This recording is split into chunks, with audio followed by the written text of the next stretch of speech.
Hello everyone, Bag here. Now that we've gotten a clearer picture with Castorice's final iteration of her kit, the endless bombardment of does X character work with her has become all the more relevant. So, with that in mind, let's waste no time at all and get straight into things. Let's first go through what Castorice wants out of her teams, as in a few areas it can seem a bit unorthodox. The most important aspect for Castorice's teams are their ability to charge up her resource gauge, on top of the general buffing capabilities that you can expect from supports. Castorice gains charge either when her team loses HP or if they are healed, so supporting Castorice mostly entails how well her teammates can do either of those things. At the high end of Castorice gameplay, there are a lot of situations where instantly exploding the dragon is optimal play with her, depending on your team and the enemy lineup. Since the dragon gets an 100% action advance when it gets spawned, the dragon can get a theoretical infinite amount of turns, so long as Castorice is given a theoretical infinite amount of healing. The dragon can get spawned, exploded, and spawned back incredibly quickly depending on the team, giving a similar summon action advance feeling to playing Sunday with Ruan's Lightning Lord. On top of this, even if the dragon can or can't be spawned faster than its base 165 speed, there is also its exit attack that it unleashes every time it's despawned, which can help offset the fact that the ramp up of the breath attacks is all that you're working with here, and that exploding early means that you aren't getting turns with the dragon where the breath is already ramped up. With the recent changes to her kit, the large amount of damage percent gained from stacking the dragon's breath attack also then applies to its exit attack, giving that attack a lot more reason to spam it. This also means that having the dragon at 100% HP and having it use its maximum amount of breath attacks before its exit attack results in its largest possible nuke. Whether that means exploding it instantly after it spawns,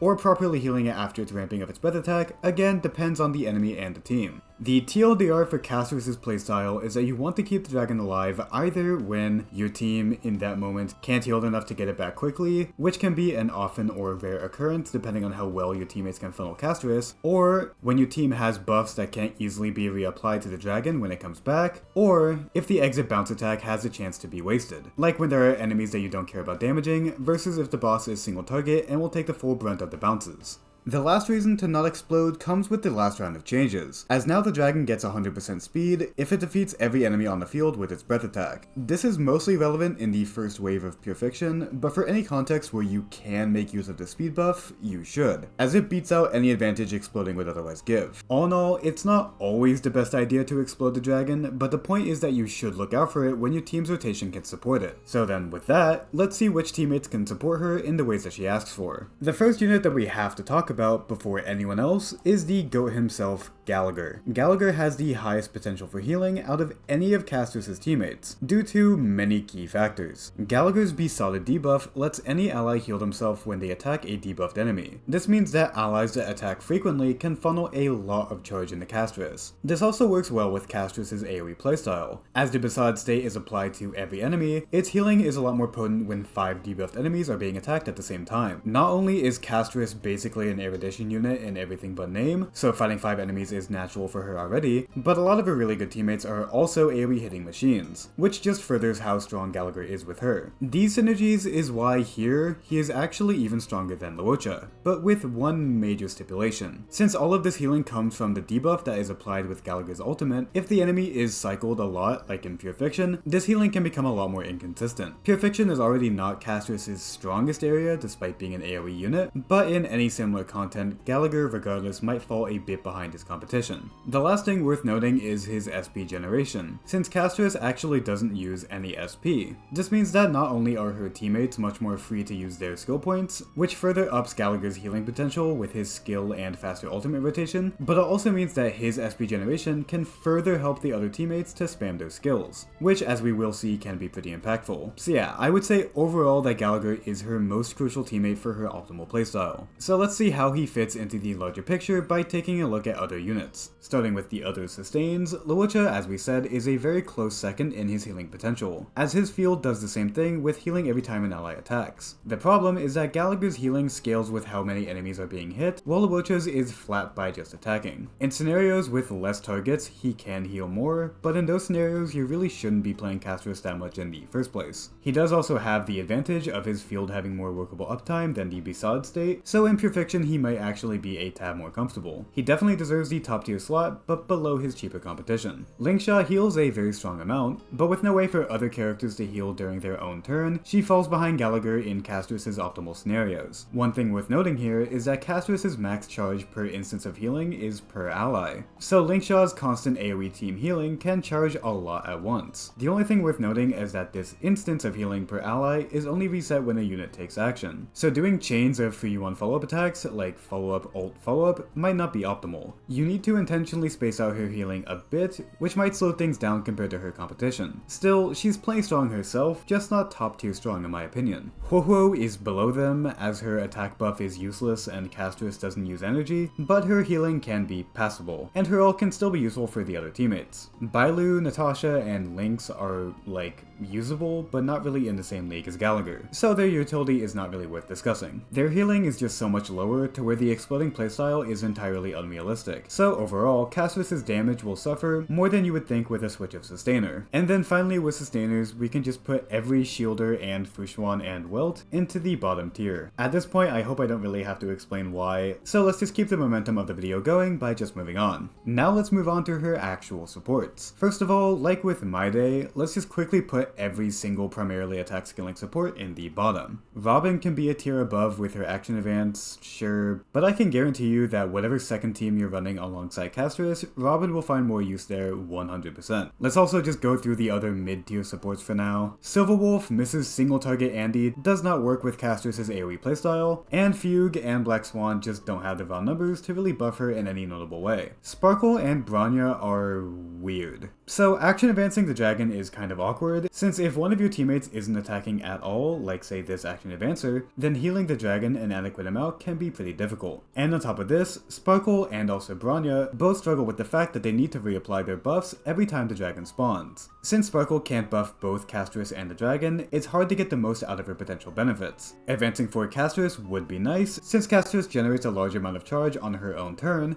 but if you do that, then you aren't buffing the dragon. And if you instead action advance the dragon, then again the healing might be a bit lacking. This also combines with the fact that both of them have attack buffs that do nothing for her, and the damage percent that they give is incredibly saturated in her kit, so their buffing is also just unideal. It is also worth noting that Sparkle gives damage when allies use skill points, but Castorice doesn't use skill points, so the ramping of this buff might take longer than usual depending on the team. Both of them are usable for sure, but a lot less potent than their cheaper competition. Also, all of this is assuming that the other support is not Sunday, as using them together is pretty terrible. Now let's get into the real meat and potatoes. What are the supports that you'll actually be using with her? Let's first talk about Tribbie. To start off, I would not say that Castorice is a Tribbie reliant unit entirely, but I do think that she is overall her best teammate. For one, she is the best teammate by far when it comes to synergizing with Gallagher's healing. Her AoE ultimate, AoE follow-up attacks, and blast attack basic are all great in generating as much charge as possible for Castorice. There's also always, of course, DDD, as the potential team-wide action advance can help further the entire team's game plan. Not only does it boost forward Castorice and the dragon potentially, but it also boosts forward other teammates that can give more charge or damage to the clear. Another factor that will remain relevant for the remainder of this video is having buff uptime on the dragon. Since the dragon is, depending on the situation, either sometimes or frequently being spawned and exploded, having buffs that need to be reapplied to it over and over again is very suboptimal. Tribbie's strength is that this is entirely not a problem for her. Her skill instantly applies this buff to the dragon when it spawns, and her ultimate is a debuff to the enemy rather than any buff to the dragon. As we'll see with other units, this ease of use is not always the case. So in terms of premium options, Tribbie wins outright in terms of consistency and buff uptime. Again, I don't think this is a situation where, like, Castorice is not worth going for if you don't have Tribbie. Castorice's cheap teams are very workable, and Tribbie is just the largest overall improvement within a single premium cost. This is also just my opinion, and I do want to be transparent in saying that there are other content creators who disagree with me on this take. So take my opinion with as much weight as you think it deserves. Plugging here to say to subscribe, my goal is 10k subs by the end of the year. Most of you who watch aren't subscribed. I'm gonna make this plug shorter and shorter every video because I feel bad saying it, but I still like to say it in the end. Okay, enough plugging, back to the video. I think it's appropriate to move on to Tribbie's substitutes before moving on to the heavy hitters, with those substitutes being Ruan,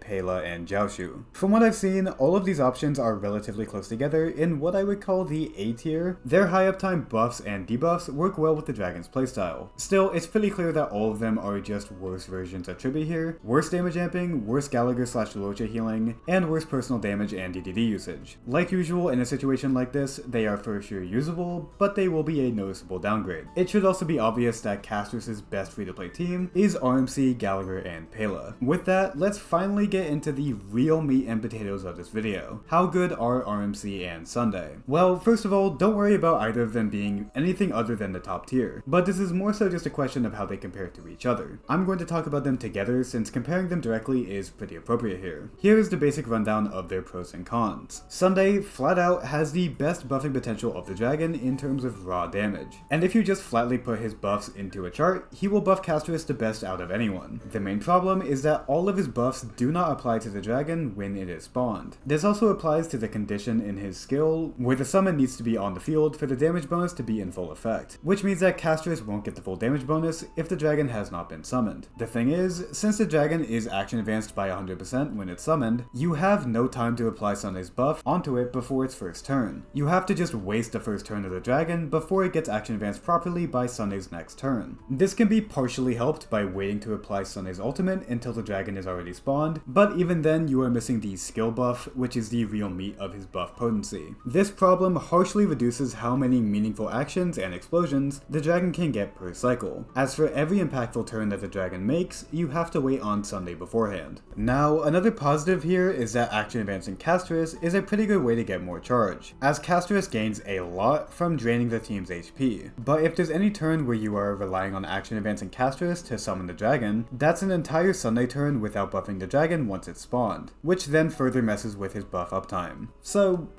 I guess that wasn't actually much of a positive after all, my bad. Due to the aforementioned problems with buff uptime, you'll likely be keeping the dragon on the field for its full 3 turns, foregoing the exploding playstyle entirely, which does give you better access to Castorice's enhanced skill, and the dragon's breath attack fully benefiting from being ramped up in its previous turns. But in this playstyle, the dragon is just taking less buff turns than in an exploding equivalent. It's a lower ceiling of damage compared to perfect play with RMC. Waiting for the dragon and Sunday on the action bar is just too much wasted action value. It's generally better to optimize your team's rotation to constantly be working towards something, either in summoning the dragon or healing the dragon once it's summoned. But Sunday's demanding rotations makes this flow a lot less workable. The last small thing to mention about Sunday is that it's basically impossible to take advantage of the new speed buff from the last round of changes, as like with Aglaea, it doesn't matter how fast the dragon can be if it's tied down to Sunday's turns, especially when that speed buff is inconsistent and can't be turned around with gearing. So then, let's compare to RMC. RMC's buffs are designed to where they apply to the Memosprite of the buffed unit as soon as the Memosprite is spawned, meaning that the dragon has no downtime of buffs at all, so long as RMC's buffs are always on Castorice, which is pretty easy to pull off thanks to the extra energy and mem charge that RMC gets for working with another remembrance unit. This uptime is besides the very start of the fight since mem isn't spawned, but then again this also applies to Sunday. This also means that there's no loss in opportunity if you action advance Castorice while the dragon is down, as again if you do this with Sunday, then it's a long time before you can properly buff the dragon once it's spawned. Action advancing Castorice while the dragon is down is an incredibly potent way to gain charge, so having basically no downside to this is crazy strong. This also then synergizes well with all of the benefits that mem brings. Mem's AoE attacks and AoE ultimates are in that Tribbie category of working insanely well with Gallagher's healing, compared to Sunday who never attacks at all. But there's also just the benefit of having another HP bar on the team. Mem existing means that Castorice gains a larger amount of HP from her skill, and it also means that AoE attacks from the enemy will overall consume more HP. AoE healing from the team, like from Lingshaw or Gallagher's enhanced basic, will then also give more charge through just healing more HP with the extra teammate. Finally, using RMC's skill also heals Mem, which provides a decently large amount of charge while funneling RMC's own ultimate and charge gauge. And if you remember, SP is not an issue at all on Castorice teams, so RMC spamming their skill is rather realistic. The main worst thing about RMC compared to Sunday is their less frequent action advances, but the added flexibility of no downside to action advancing a dragonless Castorice, and the added 100% action advances that you get with every dragon spawn more than make up for that negative in my eyes. In the end, whether or not RMC is better entirely depends on how much you get out of the dragon exploding playstyle. If you play Castorice normally and let the dragon always use all 3 of its turns, then Sunday has a good chance of being better through just raw damage alone. But if you min-max your Castorice and try to get as much out of her as possible, then RMC is marginally better. This disparity also almost entirely entirely goes away if you have Sunday's E1, and to a lesser extent his S1. But if we are talking about premium Eidolons or Lycones, Tribbie still wins in that regard pretty handedly. I would say that for most people watching this video, whether RMC or Sunday work better for you will come down to the individual. What teams are you better at using, what the investment is in premium options, and how comfortable you are with each of your playstyles. But generally, in my opinion, RMC is a bit better, while Sunday is a very workable and strong substitute for most players. Let's end this video by touching on her sub-DPS potential. She does have a lot of built-in synergy with the likes of Blade and Mydei, so let's talk about it. The TLDR here is that these sub-DPS teams can work, but they generally perform worse than a Castorice hypercarry team. So there's not much actual incentive to go for them other than it just being a fun playstyle. Castorice works with both of them through draining their HP with her turns, while they work with Castorice through their own HP draining and healing in different parts of their kits. Losing a support for her is not worth using another carry that is also then missing a support. A lot of the more successful sub-DPS playstyles these days, like with the Herda, have some built-in buffs that incentivizes the carries being played together, so there's usually some compensation in their kits for the lack of an extra support. These pairings don't really have any of those numbers to help them here. There is good synergy with how their kits work, but the raw numbers are just suffering without that added consideration in any of their kits. There's also just a problem that we already talked about in the Mydei video, as without Tribbie, this dynamic is not really worth considering. And you also have to wait for fights that aren't resisted by either element, which can be kind of a pain. It's in that tier where if you want to make it work, it will, but if you want to get the most out of Castorice, then the cheap Tribbie replacement options are better to be used alongside RMC. Or Sunday, but I think you get the point. With that, that's the list. Expect a Castorice guide to come out relatively soon to the release of the 3.2 livestream. And in the in-between until the 3.3 beta, I have some other fun videos planned. With that, I hope you all have a great rest of your day. Bye!